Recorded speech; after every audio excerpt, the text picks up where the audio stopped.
ہی وہ ملازم تھا، اور میں اگر تاریخ کے ابواب کھولوں تو بات لمبی ہو جائے گی. کچھ لوگوں کا انٹرویو ہوا، وہ کامیاب ٹھہرا، اور پھر اس نے پہلے راستہ ہموار کرنا شروع کیا، اور پھر ایک دن اس نے کہہ دیا کہ بعثنی اللہ علی راس المئۃ لأجدد الدین، اللہ نے مجھے صدی کے سر پہ مبعوث کیا ہے کہ میں دین کی تجدید کروں. مجدد بن بیٹھا. پھر کچھ وقت گزرا، اس نے کہا وَأَنَا الْمَسِيحُ الْمَوْعُودُ وَالْمَهْدِيُ الْمَوْعُودُ، میں مسیح موعود ہوں اور مہدی موعود ہوں. یہ حقیقت الوحی کے اندر اس نے لکھا، روحانی خزائن کے اندر موجود ہے. پھر ایک دن بدبخت نے کہا کہ منم مسیح زماں و منم کلیم خدا، منم محمد و احمد کے مجتبی باشد، استغفر اللہ لعنت اللہ علی الکاذبین. اس نے کہا میں ہی مسیح زماں ہوں، میں ہی کلیم خدا ہوں، اور معاذ اللہ استغفر اللہ میں ہی محمد ہوں، میں ہی احمد ہوں کہ جو مجتبی تھے.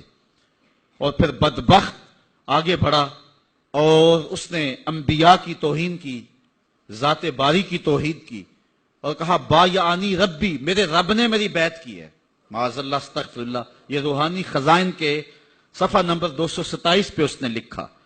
اور پھر کہنے لگا میرے رب نے مجھے وحی کی ہے، انت منی بمنزلت اولادی، آپ میرے لیے میری اولاد کی جگہ ہیں.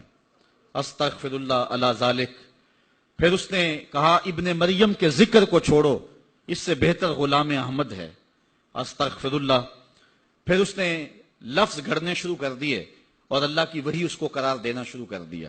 میرے پاس اتنا وقت نہیں ہے کہ اس کے حفوات اور اس کی بکواسات کو آپ کے سامنے رکھوں، لیکن جو اس نے وحی کے نام سے لوگوں تک پہنچایا وہ گالیاں تھیں، وہ لغویات تھے، وہ الوہیت کی توہین پر مشتمل باتیں تھیں، انبیاء کی توہین تھی، صحابہ اور اہل بیت کی توہین تھی، اور تضادات پر مشتمل باتیں تھیں. اور کیوں نہ ہو کہ یہ شخص ازلی بدبخت تھا، اور پھر اس نے یہاں تک کہا کہ جو میری بات کو نہیں مانتے اور مجھے تسلیم نہیں کرتے وہ جنگلوں کے سور اور کنجریوں کی اولاد ہیں. استغفر اللہ علی ذالک. اور مسلمانوں کو اپنی حمایت اور اپنی اطاعت کے لیے اس نے ابھارا. جو زر پرست لوگ تھے وہ اس کے پیچھے لگ گئے، چونکہ جن کے مفادات اور مرزا قادیانی کے مفادات سانجے تھے تو انہوں نے اس کے پیچھے لگنا ہی تھا. چونکہ مرزا قادیانی جو ہے یہ انگریز کا لگایا ہوا پودا ہے. مختلف ویب سائٹس پر اسلام کے نام پر مرزائی آج بھی سرگرم عمل ہیں. اللہ تعالیٰ جل شانہ نے ہمارے علماء کو یہ توفیق نصیب فرمائی کہ وہ پوری قوت کے ساتھ ان کے مقابلے کے اندر نکلے. پیر سید جماعت علی شاہ رحمۃ اللہ تعالی علیہ، آپ نے فرمایا ان قریب ذلیل ہو کے مرے گا. پھر جہاں مرا آپ کو پتا ہے، گندگی میں لتھڑا ہوا تھا، تڑپتا ہوا مرا. اللہ تعالیٰ جل شانہ جو علماء کو طاقت دی انہوں نے ناطقہ بند کر کے رکھ دیا. پھر جب پاکستان بنا تو سب سے زیادہ جن لوگوں نے مخالفت کی پاکستان کی وہ مرزائی تھے. پاکستان کے حق میں انہوں نے ووٹ نہیں دیا. آج بھی جو ربوے میں دفن ہوتے ہیں وہ امانتاً دفن ہوتے ہیں. ان کا عقیدہ ہے کہ پاکستان ٹوٹ جائے گا اور ہمیں اٹھا کر کے جو ہے وہ قادیان میں دفن کیا جائے گا. یہ وصیت کر کے وہاں دفن ہوتے ہیں.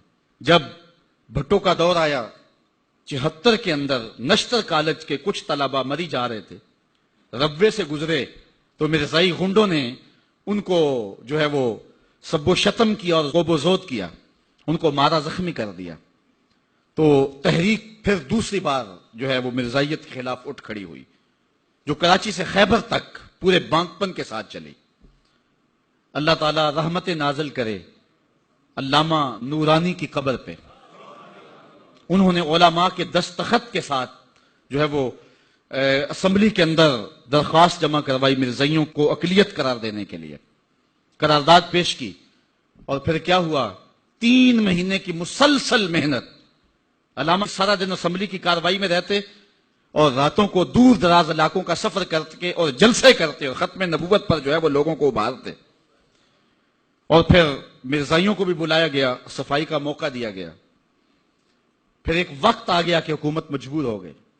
مسٹر بھٹو علامہ نورانی سے کہنے لگے نورانی صاحب یہ تو مدارس کے دارالافتاء کا مسئلہ ہے جو آپ اسمبلی میں لے آئے، یہ تو علماء کا کام ہے کہ کون کافر ہے اور کون مومن ہے، تو آپ اس کو اسمبلی کے فلور پہ لے آئے ہیں، تو اس کو مدارس میں حل کرنا چاہیے تھا۔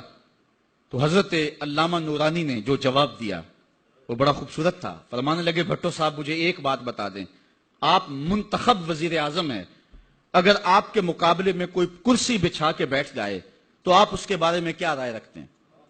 تو بھٹو کہنے لگا یا وہ باغی ہے یا وہ پاگل ہے۔ تو کہا بھٹو صاحب وزارت کی کرسی چھوٹی ہے، ختم نبوت کی کرسی بڑی ہے، اب جو کہتا ہے میں نبی ہوں ماننا پڑے گا، یا پاگل ہے یا باغی ہے۔ پھر وہ وقت آیا، 7 ستمبر کی شام تھی کہ اسمبلی کے فلور پر جدھر دیکھتے تھے نعرہ رسالت اور نعرہ توحید اور ختم نبوت زندہ باد کے نعرے ہی گونج رہے تھے۔